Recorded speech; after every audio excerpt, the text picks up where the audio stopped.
Jai Hind to all and welcome to this video lecture on export-import documentation. The content is related to unit number 2 and the topic is shipping procedure.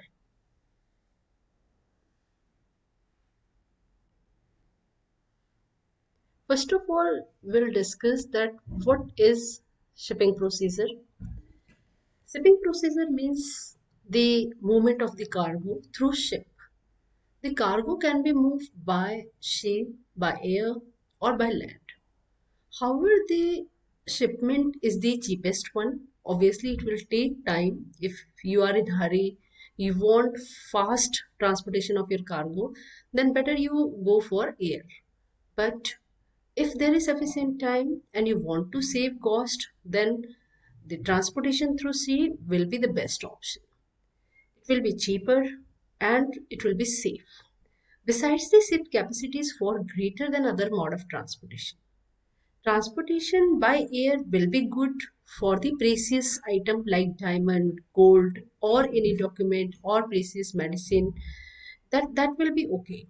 But for bulk transportation, bulk cargo, the shipment through by ship, by a water, that will be the best option for the exporter.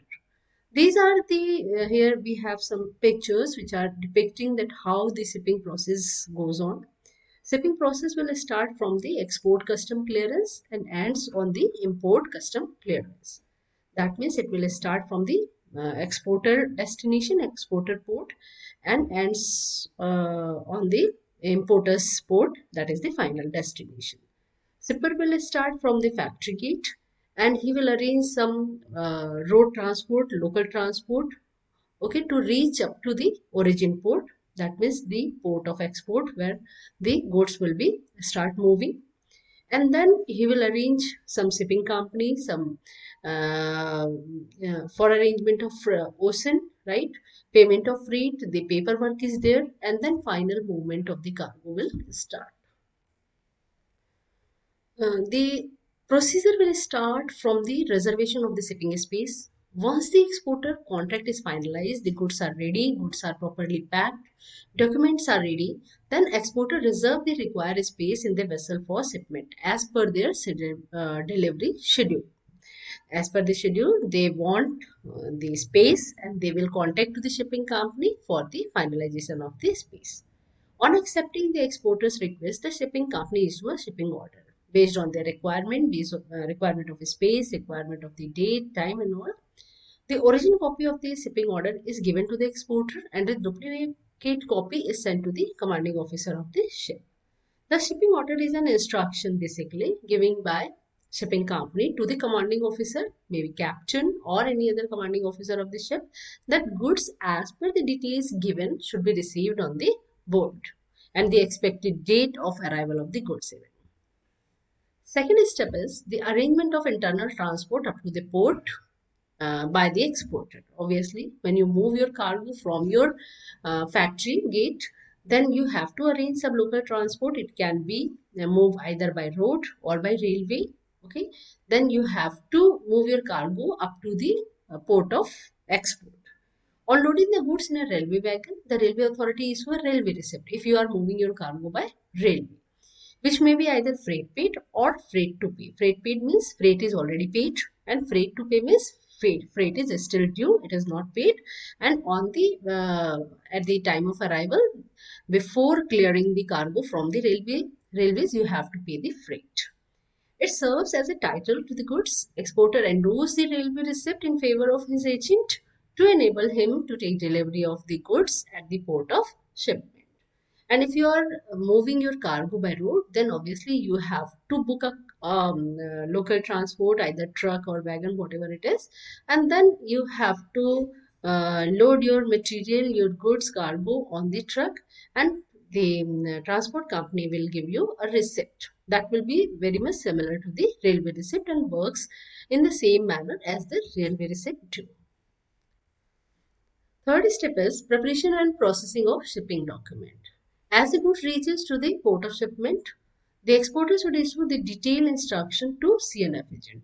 That means You can move your cargo by your own, or you can take the facility, the services of C&F agent for the shipping of cargo, along with the complete set of commercial required principal documents. And without these documents, which are listed below, your cargo cannot be booked, cannot be entered in the port of export. Letter of credit will be a part of it. Letter of credit along with the export cargo, export contract, or export order. These are basically the example of the documents which are principal documents which are required, and there are few additional required as per the your specific export order or country to country, that will vary. These documents, that is the principal and compulsory documents, are proforma invoice, commercial invoice, packing list or packing note, shipping instructions, certificate of origin, GR form, original and duplicate both, GST related forms, certificate of inspection, that means if it is necessary, then original copy of certificate of inspection, that is not compulsory, it is an optional one. If it is required by the importer, then you have to attach it. Then the quality control certificates which are required. Then marine insurance policy. Marine insurance policy will be required if it is CIF or FOB. That will depending upon the policy. And if policy is done by exporter, then the copy of policy will be there. And if the marine insurance is done by the importer, then that copy, duplicate copy or copy of marine insurance will be attached. Custom clearance is the next step. The cargo must be cleared from the custom before it is loaded on the ship. For this, the above mentioned document, along with the 5 copies of shipping bill, are to be submitted to the custom appraiser at the custom house.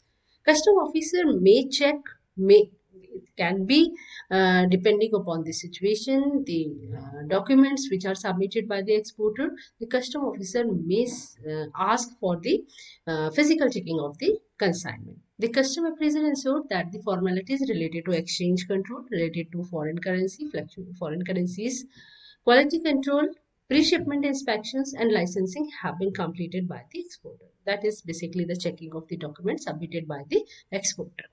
After verification of all the documents except the original GR, original copy of shipping bill and 1 copy of commercial invoice, all the rest of the documents will be returned to the C&F agent. Next step is obtaining carting order from the port authorities, port trust authorities. The C&F agent, clearing and forwarding agent, or the exporter himself then approaches to the superintendent of the concerned port trust for obtaining the carting order for moving the cargo inside the dock. That permission is required. Without carting order, you cannot move your cargo inside the dock. After obtaining the carting order, the cargo is physically moved into the port area and stored in the appropriate shed. Next step is custom examination and issue of let export order. The custom examination, it can be physical examination or it can be random check of the cargo. That will depend upon the choice of the custom officer and the credit worthiness of the documents and all other things. The custom examiner at the port of the shipment physically examines the goods and sees the package in his presence. The same can be arranged for at the factory or warehouse of the exporter by making an application to the assistant collector of custom. That means it is a choice of exporter that he can get his consignment checked by the export officer at the factory premises itself, or it will be checked on the port. The custom examiner, if satisfied, issue a formal permission for the loading of the cargo on the ship in the form of let export order. And this order is basically a proof that your consignment is ready for the shipment, consignment is properly checked, and custom officers are satisfied for the export of the consignment. Obtaining the let ship order from the custom preventive officer. This is again a formality. Let export order must be supplemented by the let ship order issued by a custom preventive officer. The C&F agent submit the duplicate copy of the shipping bill duly endorsed by the custom examiner to the custom preventive officer who endorse it with the let's say order. This is additional requirement at the port itself. Next is obtaining mate receipts and bill of lading. That means now cargo is ready to move on the dock. That means cargo is ready to be loaded on the board of the ship. The goods are loaded on the board of the ship for which the mate or the captain or the authorized person, the officer of the ship issue mate receipt to the port superintendent. Port superintendent on receipt of port dues handed over the mate receipt to the CNF agent. Mate receipt is a proof basically that your consignment, your cargo is loaded on the ship properly. The CNF agent surrenders the mate receipt to the shipping company for obtaining bill of lading. Only after this mate receipt, the shipping company will issue final bill of lading. Shipping company issue 2 or 3 negotiable or non-negotiable copy of bill of lading. Bill of lading is a proof that your uh, goods are there on the ship and ready for the movement. Bill of lading is required. The copy of bill of lading is given to the exporter by the CINF agent, and bill of lading is required for claiming any export promotional benefit or any reimbursement if exporter want to do so. That is all for the shipping procedure. Thank you so much.